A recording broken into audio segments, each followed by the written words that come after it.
على كل حال الان انا حكيت لكم. ايه ده؟ مين راجل عبيط ده؟ كان في خلايا كثيره اكتشفناها، في عرب، في ليبيين، استعملوا المخدرات، حبوب الهلوسه، استعملوا الفلوس، استعملوا مهاجرين غير شرعيين. الراجل ده عبيط قوي. استعملوا المصريين، التوانسه، هذا كله موجود معروف، وسيطلع للعالم بالوثائق واشرطه. شبه علبه الكازوزه المطبقه.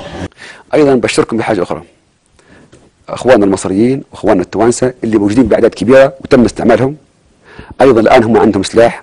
الراجل ده عبيط جدا.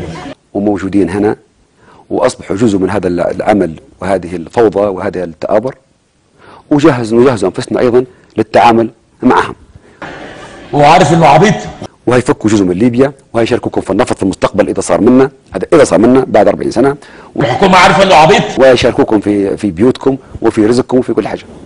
يعني مكتوب في الباسبور عبيط؟ الان لاخوانكم العرب، وهذا بالسر عارفيننا وموجودين بقوه وبكثره، وهم الان جزء من العمل هذا.